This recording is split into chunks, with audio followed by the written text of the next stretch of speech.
رب تعالیٰ فرماتا ہے وَقُلْ لِلْمُؤْمِنِينَ يَغُضُّوا مِنْ أَبْصَارِهِمْ، اے محبوب، اے میرے رسول، ایمان والوں سے کہیں کہ وہ اپنی نظریں نیچی رکھیں.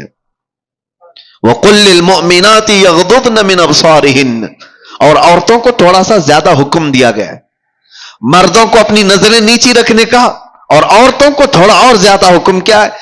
اے رسول، اے محبوب، آپ عورتوں سے، ایمان والی عورتوں سے کہیں کہ وہ اپنی نظریں نیچی رکھیں.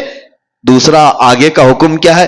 وَلَا يُبْدِينَ زِينَتَهُنَّ، اپنی زینت کو دوسروں کے سامنے ظاہر نہ کریں. جانتے ہیں آپ، عورت کو نرم لہجے میں بات کرنا بھی جائز نہیں. آپ سوچ رہے ہوں گے تعجب ہے یہ، اسلام تو سکھاتا ہے نرم لہجے میں بات کرنا. یہ اخلاق میں سے ہے کہ نہیں؟ اچھے نرم لہجے میں بات کرو کسی سے. لیکن عورت کو کہا گیا ہے نرم لہجے میں بات کرنا، وہاں تو شیطان آ جائے گا. مرد تو چاہتا ہی ہے کہ اس کی نرم گفتگو سنے. مرد کو شہوت اسی وقت بڑھتی ہے جب عورت کی وہ نسوانی آواز سنتا ہے، اس میں شہوت چھپی ہوئی ہے. عورت کو کہا گیا ہے کہ وہ نرم لہجے میں بات نہ کرے. عورتوں کو اس کا حکم کیوں دیا گیا؟ ہاں، کسی بھی اجنبی مرد سے عورت کو بات کرنے کی نوبت آ گئی تو وہ کڑک لہجے میں بات کرے، سخت لہجے میں ہی بات کرے، تاکہ وہ مرد تمہاری طرف یہ نہ سمجھے کہ یہ اشارے دے رہی ہے. نرم بات کرتے ہوئے مردوں کو تو یہی گمان ہونے لگ جاتا ہے کہ یہ مجھے راستہ دے رہی ہے، اشارہ دے رہی ہے. کڑک لہجے میں عورت بات کرے تاکہ اس کے وہم و گمان میں بھی بات نہ آئے. عورتوں کو یہ حکم دیا گیا کہ وہ اپنی زینت کا اظہار نہ کرے. زینت کا اظہار کس کو کہتے ہیں؟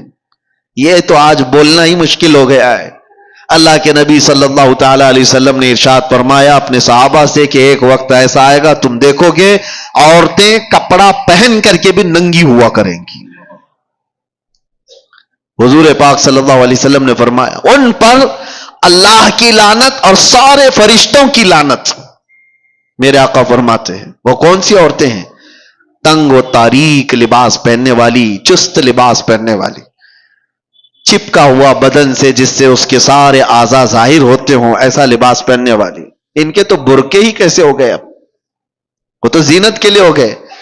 پہلے تو سنا جاتا تھا کہ نقاب جو ہوتا ہے، وہ حجاب جو ہوتا ہے عورت کو چھپانے کے لیے ہوتا ہے. اب تو حجاب اور نقاب ساری چیزیں دکھانے کے لیے ہوتی ہیں، اس میں بھی زینت کا اظہار ہے.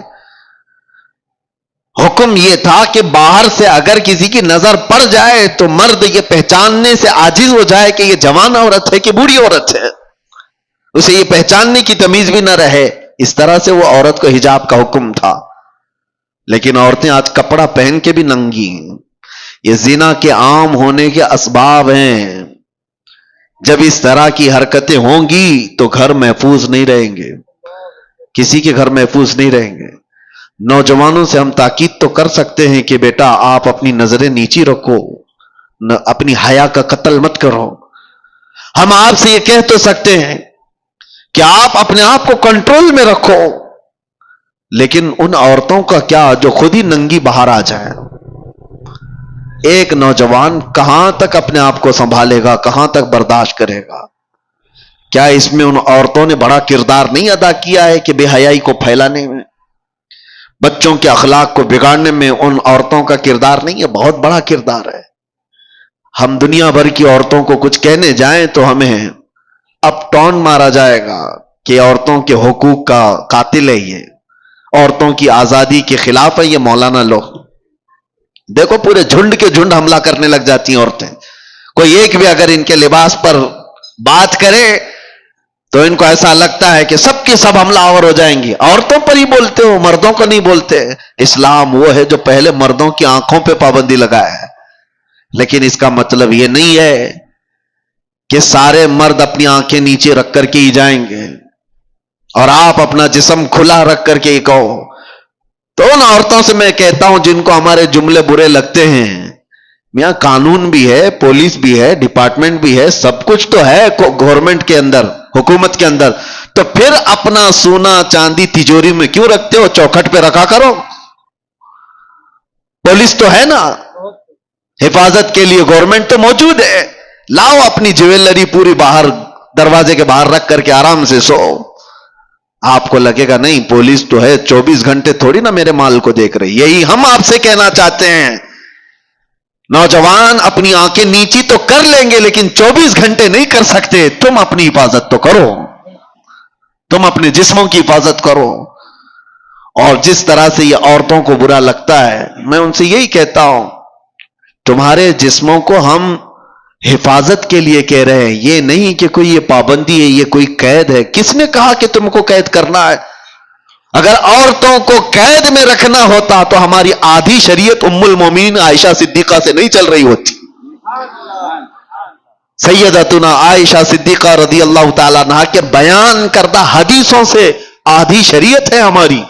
آپ کو کیا لگتا ہے عورتوں کو قید کیا گیا ہے؟ عورتوں کو قید نہیں, عورتوں کو ان کے مقام پر رکھا جا رہا ہے جس کی وہ حقدار ہیں. کبھی آپ یہ سوال کرتے ہیں کہ خانہ کعبہ پر غلاف کیوں چڑھایا جاتا ہے؟ اس لیے کہ وہ مقدس ہے. قرآن پہ غلاف کیوں رکھا جاتا ہے؟ فرق کرنا ہے کہ وہ مقدس ہے. یہ تمام چیزیں کیوں رکھی جاتی ہیں؟ کہ ان کا تقدس برقرار رکھے. عورتوں کو اسی لیے پورے لباس کی بات ہم کرتے ہیں کہ ان کا تقدس برقرار رہے.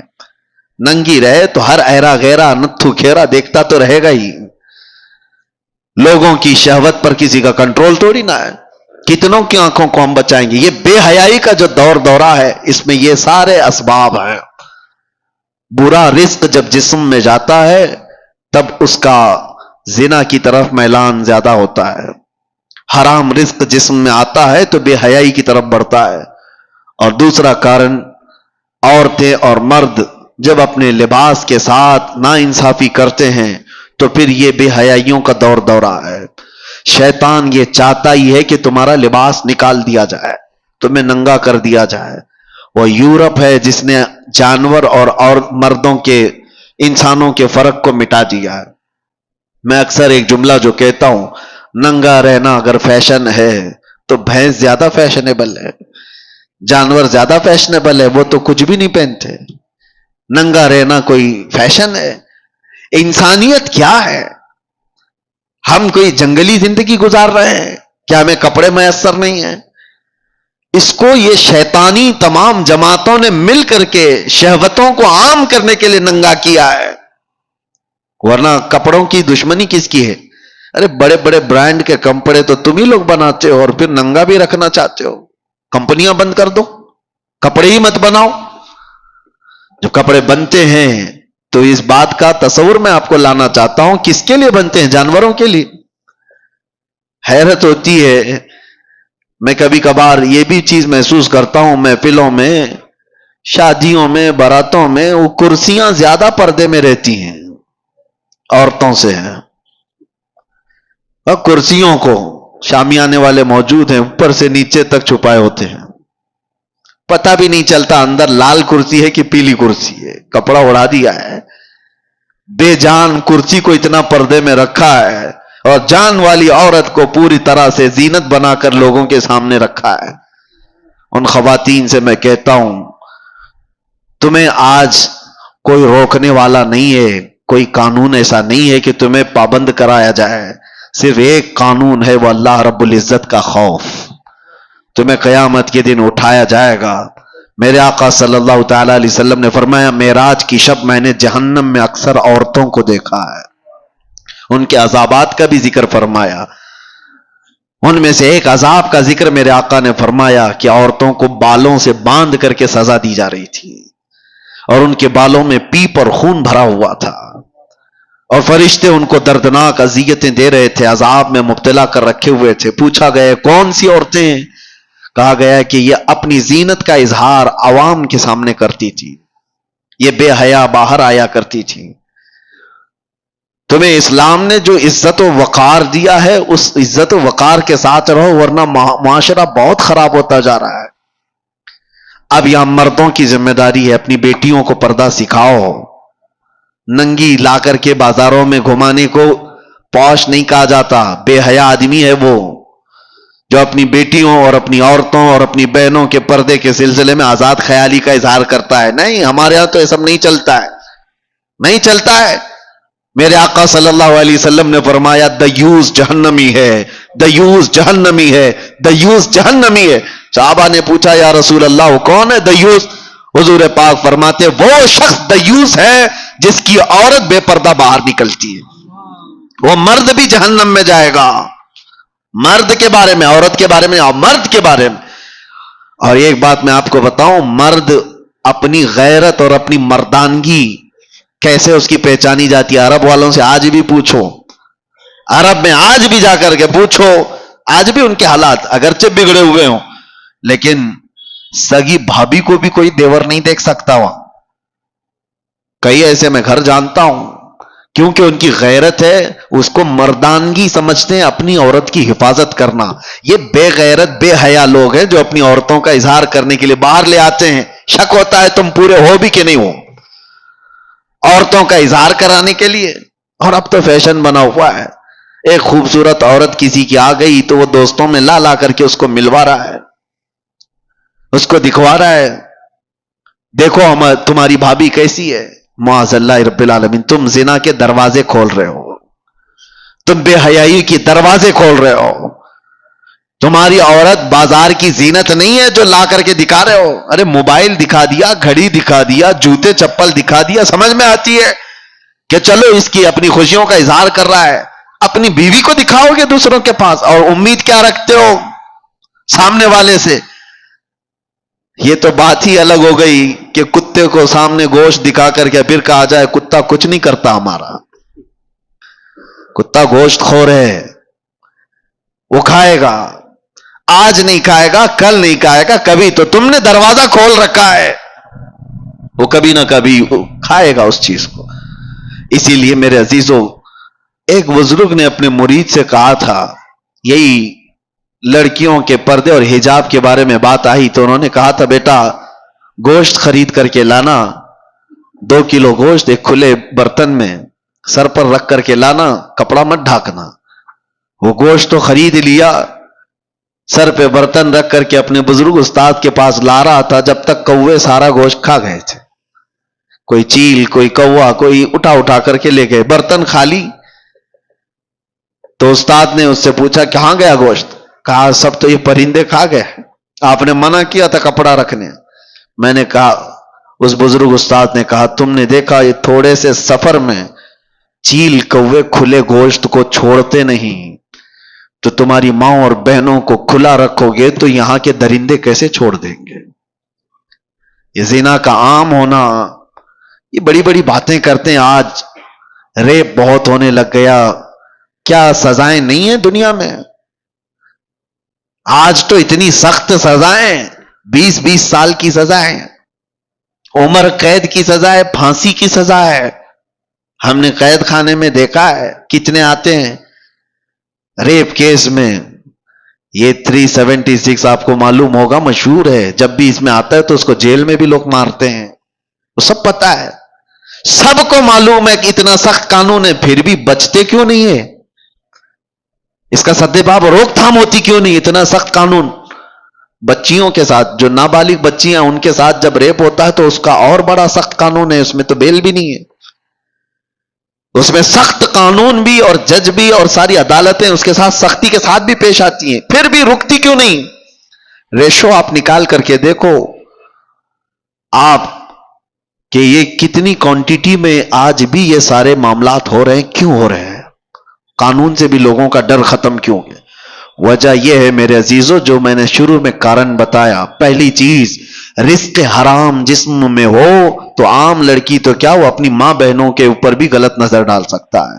دوسری چیز، جب لباس دونوں لوگوں کا بے حیا ہو جائے، مردوں اور عورتوں کا، تو کب تک قانون بچائے گا؟ کب تک قانون بچائے گا؟ جہاں یہ تھوڑا سا تنہائی کا موقع پا جائیں گے تو پھر اس حیوانیت کی طرف آ جائیں گے۔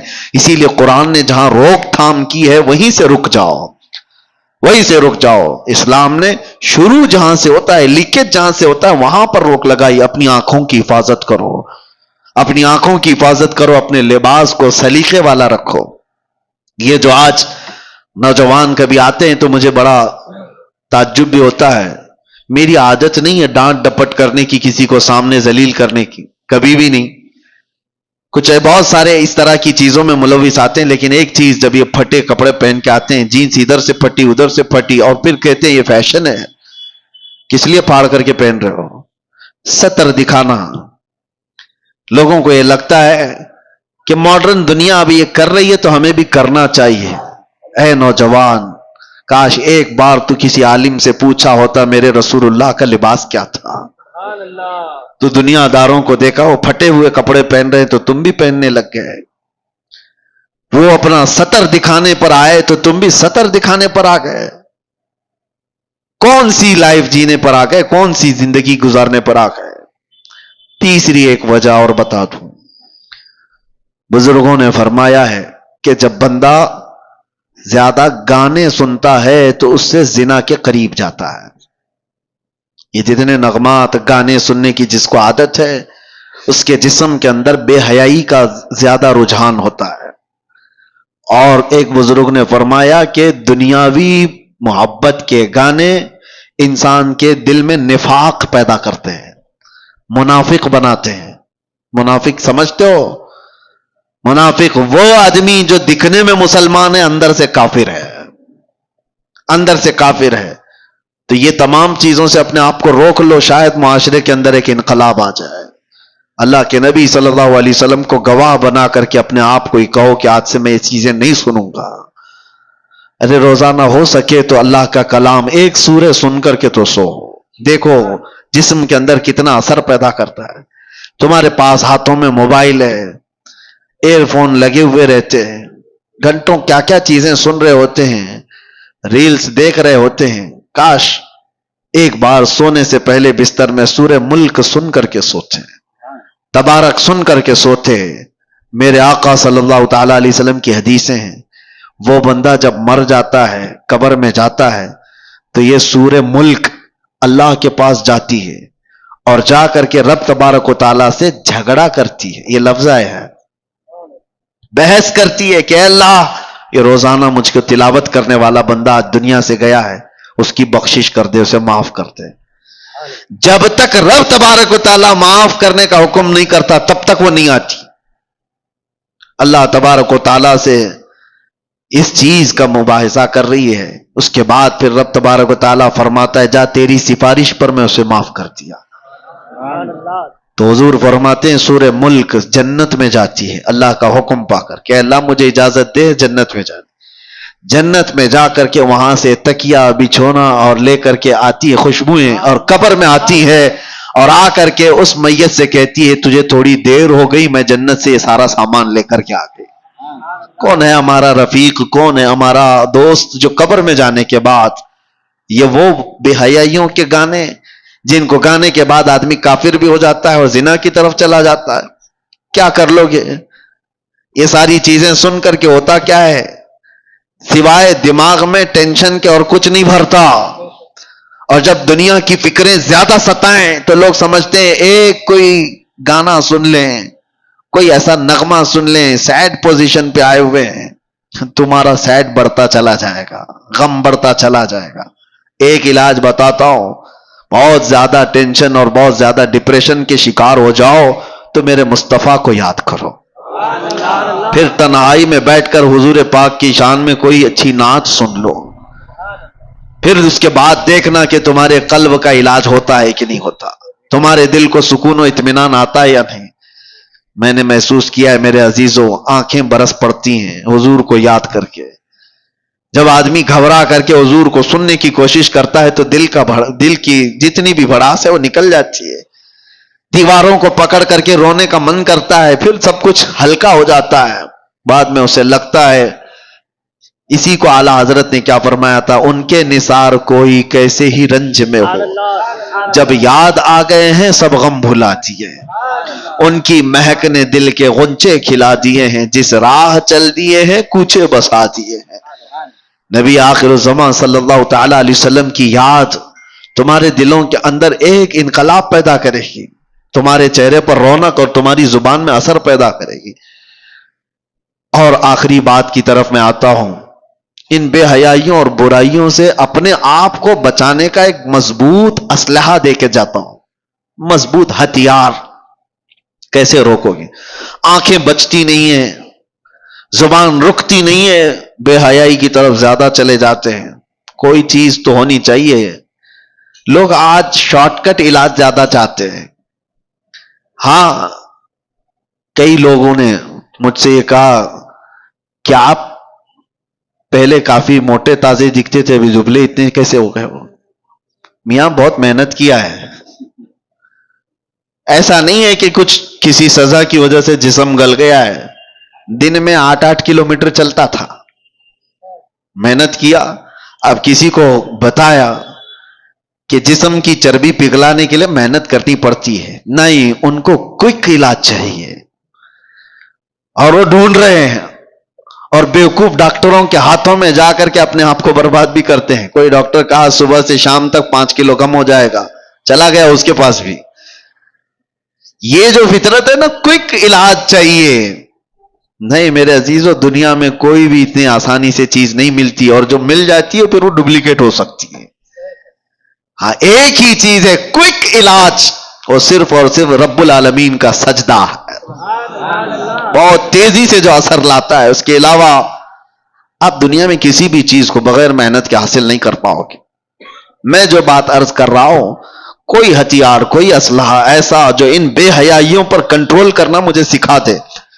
تھوڑی محنت تو ضروری ہے، تھوڑی محنت تو آپ کو ضروری ہے، لیکن ایک ایسا ہتھیار میں دے کر کے جاتا ہوں، دیکھنا آپ خود عمل کر کے. میری طرف سے کثرت سے صبح سے لے کر شام تک جہاں بیٹھو، جہاں کھڑے رہو، جہاں انتظار، جہاں کہیں پہ بھی اپنی زبان پر درود پاک پڑھنے کا ورد جاری رکھو. پڑھتے رہو، صرف اور صرف یہ پڑھتے رہو، اور پھر آپ محسوس کرو گے اللہ تعالیٰ کہاں کہاں سے تمہیں بچا لیتا ہے. یہ میرا چیلنج ہے آپ کو. میں کہتا ہوں اگر آپ کی غیر توجہی کی وجہ سے، آپ کی معلومات کے بغیر آپ کے سامنے حرام رزق آ بھی گیا، آپ کو پتہ ہی نہیں، تمہارے ہاتھوں میں کپ کپی پیدا ہو جائے گی، تمہارے منہ میں متلی آنے لگ جائے گی، تم کھا نہیں پاؤ گے. یہ اللہ کا نظام ہے. اللہ تعالیٰ غیب سے تمہاری حفاظت کر دے گا، اس لیے کہ وہ غیرت مند خدا ہے، غیرت مند رسول ہے.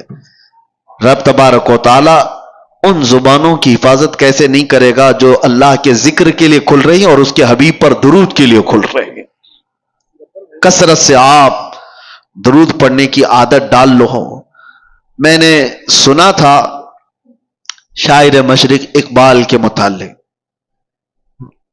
ڈاکٹر اقبال کو سنا ہوگا، ایک ہی شعر ہزاروں بار پڑھا گیا لیکن آج بھی اس میں ایک جان نظر آتی ہے کہ محمد سے وفا تو نے تو ہم تیرے ہیں، یہ جہاں چیز ہے کیا لوح و قلم تیرے ہیں. جملہ ہی تو ہے نا، شعر ہی تو ہے، ہزاروں شعروں پر بھاری شعر ہے.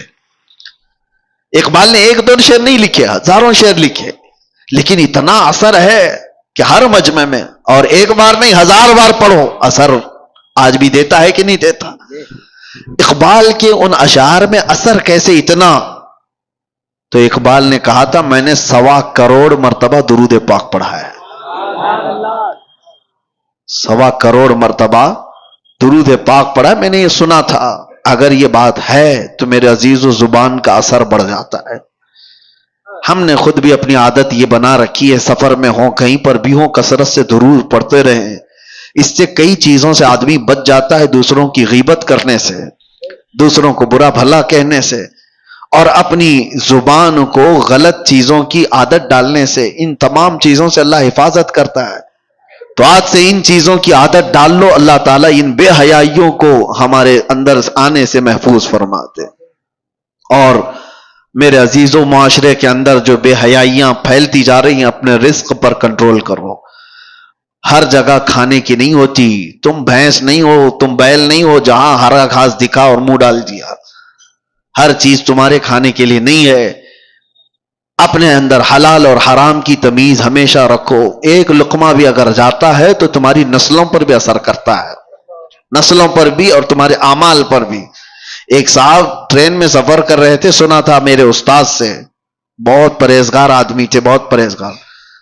سفر کرنے کے وقت ظاہر سی بات ہے بہت سارے لوگوں سے ملاقات ہو جاتی ہے. ایک بڑا مالدار آدمی بھی اس پہ سفر کر رہا تھا. اتفاق سے ایسا ہوا کہ وہ اتر گیا اور وہ اپنا سوٹکیس چھوڑ گیا, اس کو یاد ہی نہیں تھا. تو یہ جو بہت ہی پرہیزگار عالم تھے, انہوں نے دیکھا کہ یہ صاحب جو مجھ سے صبح سے ملے ہوئے تھے ان کا سوٹکیس چھوٹ گیا. اٹھایا تو دیکھا وہ کھلا ہی تھا. بے شمار اس کے اندر مال و دولت, پیسوں کی گڈیاں بھری ہوئی تھی اور جویلری بہت ساری تھی. دیکھا اتنے کی 7 نسلیں کھا سکتی ہیں. اور بیچارہ ایک مولوی غریب آدمی جس کی تنخواہ آج کیا ہوا کرتی, اس زمانے کی بات کر رہا ہوں 100 سال پہلے کی, یا تقریباً 50 سے 100 سال کے عرصے کے بیچ میں. دل میں برا نہیں آیا, کہا کہ نہیں اس کو ڈھونڈ کر کے اس کے مالک تک پہنچا دوں گا. ایک امانت داری تھی. وہ صاحب علم شخص کہتے ہیں کہ انہوں نے ڈھونڈنا شروع کیا سٹکیس سے یا کسی طرح سے پتہ لگایا تو ایک شہر کا رہنے والا تھا. 2 یا 3 دن لگ گئے اس بندے کو ڈھونڈنے کے لیے, اور یہ صاحب گئے اس کے گھر پر. وہ شخص باہر آیا تو دیکھا, پہچان لیا. اس نے کہا کہ آپ ٹرین والے مسافر ہو؟ کہا ہاں میں وہی مسافر ہوں. کہا کیسے آنا ہوا؟ کہا آپ کا سوٹکیس چھوٹ گیا. وہ فوراً گلے لگ گیا. کہا اس میں تو کتنی بڑی جمع پونجی تھی میری, 1-2 نہیں, تقریباً اس میں لاکھوں کی مالیت کی چیزیں موجود تھی. لیا اور کہا آپ جیسا فرشتہ صفت انسان میں نے نہیں دیکھا آج کے دور میں, اتنے فتنوں کے دور میں. مال ملا ہے لے کر کے چلا جاتا, نہ میں تم کو کچھ کہہ سکتا تھا, معلوم بھی نہیں تھا. اس نے کہا نہیں میرا دین یہ نہیں سکھا تھا, میرا دین یہ نہیں سکھا تھا. امانت داری ہے. اللہ کے نبی صلی اللہ تعالی علیہ وسلم کی محبت میں اس شخص نے دے تو دیا. اس کے بعد وہ جو مالدار آدمی تھا اس نے کہا میں سارے لوگوں کو بلا کر تمہارا تعارف کراؤں گا, آپ مہمان بن جاؤ میرے گھر پہ. مہمان بنایا, بہت خاطر تواضع کیا, بہت عزت. گھر میں دعوت عام تھی, لوگ آئے, سب کے سامنے اس سیٹھ نے, اس مالدار آدمی نے اس مولوی کی بڑی تعریفیں کی. ایسا شخص میں نے نہیں دیکھا. ایک دن رکایا, دوسرا دن آیا, تیسرے دن وہ جانے والے تھے. کہا کہ اب مجھے جانے دو. اس نے کہا کہ ٹھیک ہے. تو جس کمرے میں ان کو رکایا گیا تو غسل خانہ بھی تھا. یہ بیچارے مولوی صاحب گئے غسل خانے میں. اس سیٹھ کی جو عورت تھی وہ ابھی نہا کے گئی ہوئی تھی. اس کا ہار سونے کا وہاں لٹک رہا تھا. یہ نہائے اور وہ ہار اٹھا کر جیب میں رکھ لیا, چوری کر لیا. تعجب ہو رہا ہے کہ نہیں ہو رہا ہے؟ ایک چھوٹا سا ہار تھا, بہت بڑا بھی نہیں تھا, اس کو رکھ لیا, دبا لیا. کہا یہ لے کے جاؤں گا اس کے گھر سے. اور پھر وہاں سے نکلنے کا وقت آیا تو اتفاق سے اس سیٹھ کی عورت جو ہے اس کو یاد آیا غسل خانے میں اپنا ہار چھوڑ کر کے آئی. آ کر دیکھتی ہے تو ہے ہی نہیں ہار. تلاش ادھر ادھر, وہ گھبرائی. کہا کہ میرا بہت قیمتی ہار ہے, میری ماں کا دیا ہوا, کہاں چلا گیا؟ اور میرے بعد یہ مولوی صاحب ہی گئے تھے نہانے کے لیے, اور کون گیا ہے؟ وہ اپنے شوہر سے آ کر کہتی ہے میرا ہار چوری ہو گیا. اور پتہ نہیں وہ مولوی صاحب ہی گئے تھے. تو اس نے غصے میں اتنا ڈانٹا اور کہا جو اتنا بڑا سوٹکیس ہمارا لا کر کے دیا ہے اس پر تو شک کر رہی ہے؟ کیسے پاسبل ہے؟ ممکن نہیں ہے. اس نے رونا دھونا شروع کیا. اس کے بعد کہا کہ ٹھیک ہے, سب جگہ تلاشی لی گئی. اخیر میں وہ جب صاحب جانے والے تھے تو پھر اس سیٹھ نے کہا اپنے خادم سے دیکھو ذرا ان کی بھی تلاشی لے لو, سب کی لے لے. ان کی تلاشی لیے تو ان کے پاس وہ ہار مل گیا. یہ سیٹھ کا تعجب کا اور بڑا مسئلہ. کہا کہ آدمی نہیں سمجھ میں آیا, رکھنا تھا تو میرا سوٹکیس ہی رکھ لیتا, پورا مال رکھ لیتا. ارے وہ لوٹانے کے لیے آیا اور چھوٹا سا ہار دبا کر جا رہا ہے. وہ رونے لگ گئے. وہ صاحب علم شخص تھے.